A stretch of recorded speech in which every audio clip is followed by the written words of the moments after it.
To my brain, my heart, sports talk with Mike.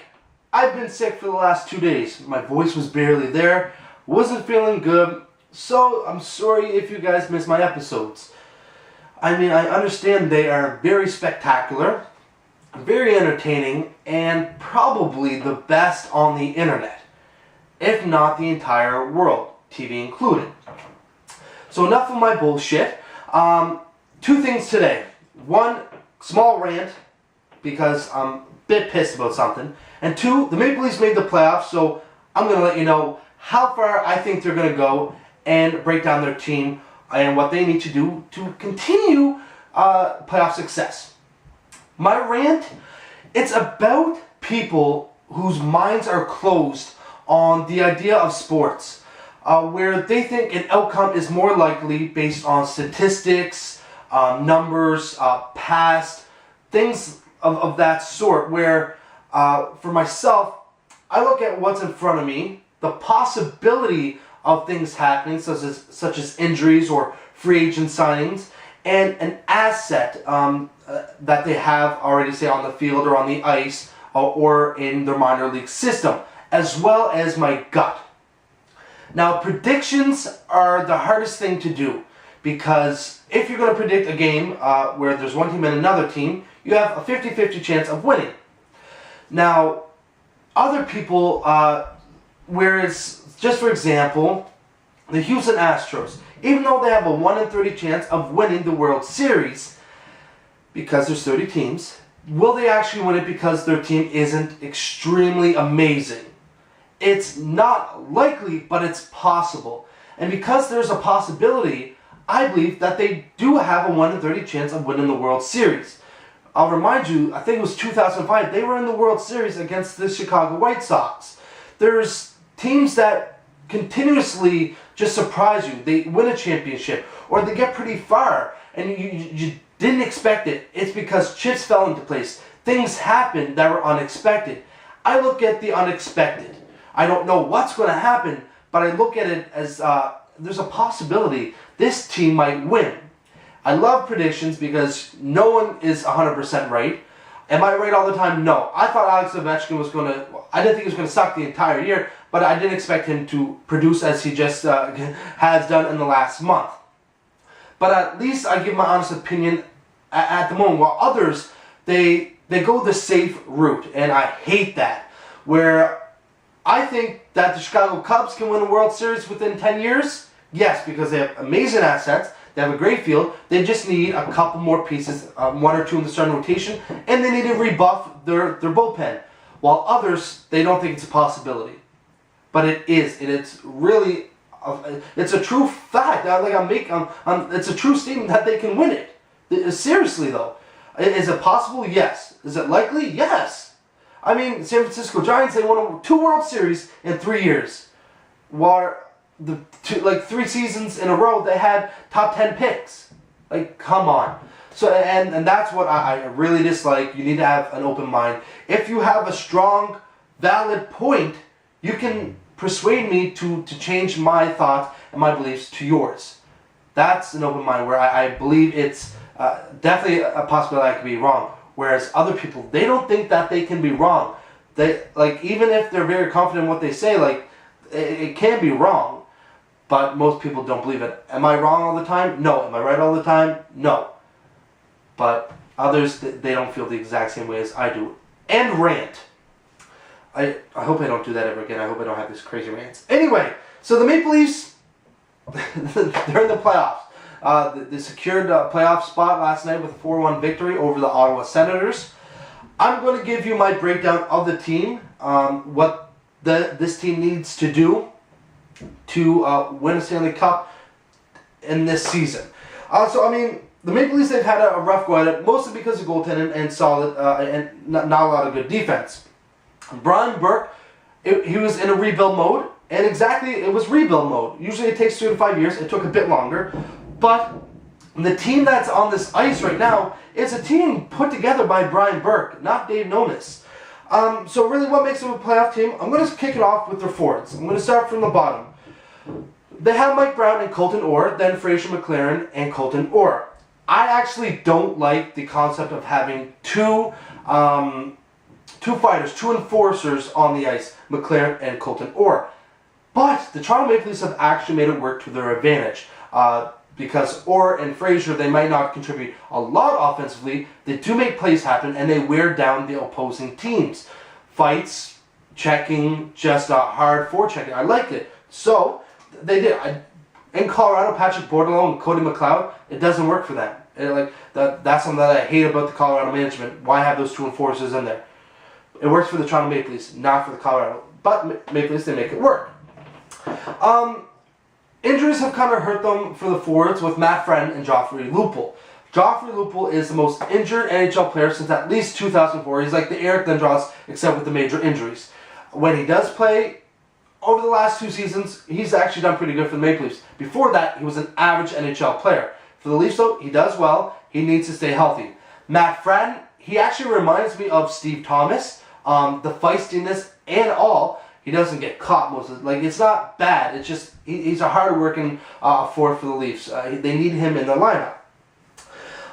Leo Komarov and Jay McClement, hard-working guys, shutdown players that just, they're kind of in the face all the time. They don't take a night off. They don't take a shift off. I like those two a lot. I think they're part of the, I know all players are part of the reason. I think they're a really solid part of the reason the Leafs are in the playoffs.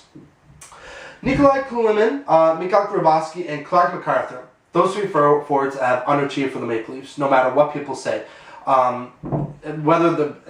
They don't contribute enough by being defensive forwards or offensive forwards. Grabowski, I feel he's more had a little bit of a bad luck season. I see actually him working harder than he usually does, so it's just bad luck for him. Clark MacArthur, I didn't really think he was good anyway. I know when the Leafs brought him in for $1 million for the year, it was a great deal because he put up some points, but he's not that great. He's a third line checking forward when I see him. So and Kulemin, he's got to go. He's just a thorn in the Leafs side. He's not really contributing at all, and that's what I see. I don't watch all the Leafs games, but when I watch it, this is what I see. Tyler Bozak, he surprised me with his two-way play. I've always felt, I think he's still a third-line center on most teams, but he's made it work. He averages almost 20 minutes per game for the Maple Leafs, and he takes advantage of it, and he did a pretty good job for the Maple Leafs this year. James Van Riemsdyk, James Van Riemsdyk, the big body. He's put up about 30 points. Just imagine what he could do if he used his size to his advantage and played and took on the power forward role. I think he'd actually be in the top 10 scoring instead of Phil Kessel and Nazem Kadri. Van Riemsdyk could be their top point getter if he kind of loved being, I don't know, kind of like a Todd Bertuzzi. I hate Todd Bertuzzi, but if he played like Todd Bertuzzi when Todd Bertuzzi was younger, then he'd be a bit better for the Maple Leafs. Had Brian Burke been the GM, I don't think Nazem Kadri would have been doing exactly what he's been doing. I'm very, I can't even say surprised. I thought Kadri would be average, but not this good. Not only on the ice, but off the ice as well. The way, the comments that he makes to kind of help his team, the confidence he has in his teammates, I believe it. I believe he has confidence in everything that the Maple Leafs do. And I like Kadri's style. And he actually he's doing a very good job for the Maple Leafs.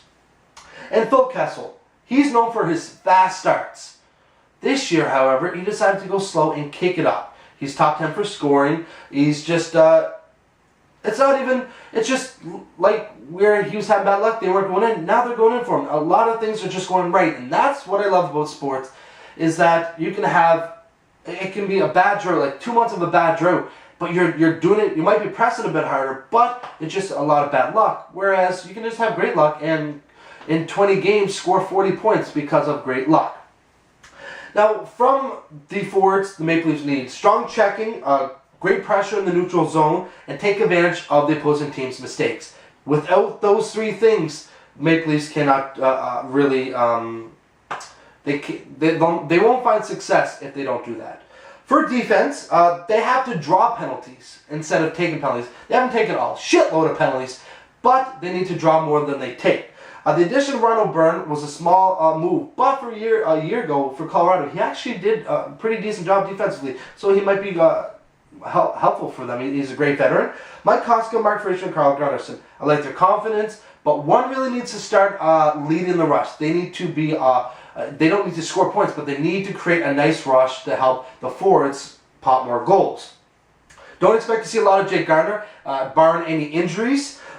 There's no confidence in him from the management.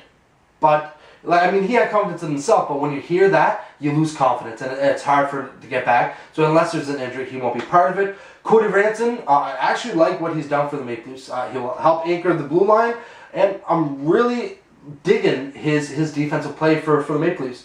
And actually, the whole thing, people are going to think a goaltender with James Reimer is where it's going to start. Dion Phaneuf. He needs to be a leader. He needs to play with heart. If he plays like there's no tomorrow, his team will play like it.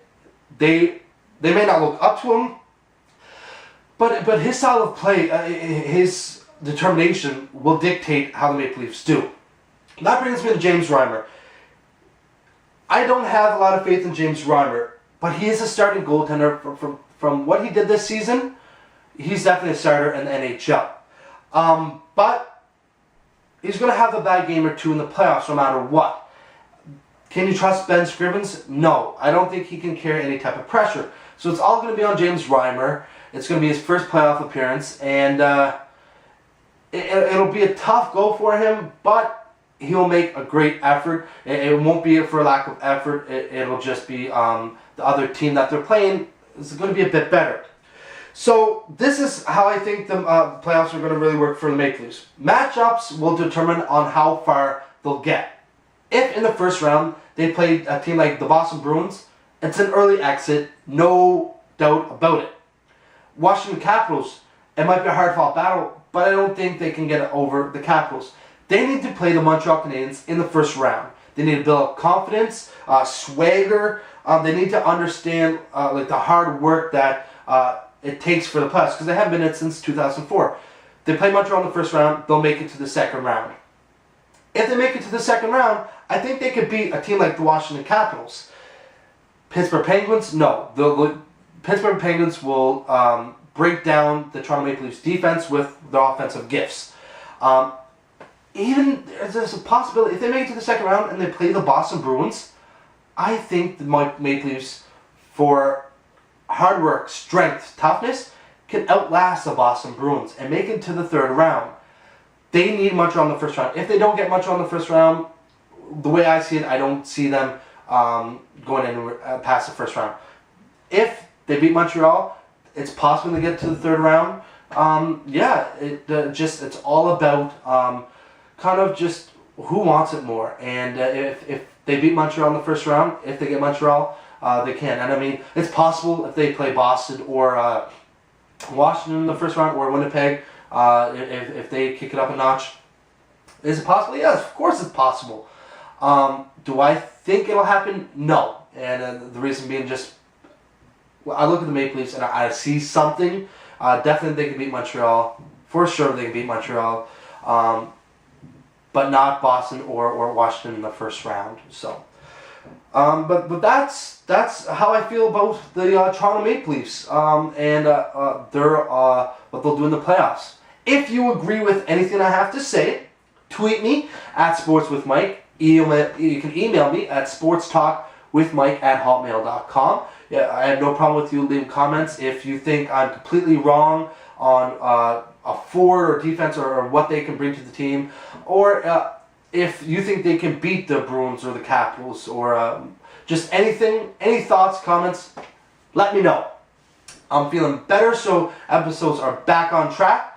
That's it for today's episode of My Brain, My Heart, Sports Talk with Mike. The Colorado Avalanche play the St. Louis Blues on TSN tonight.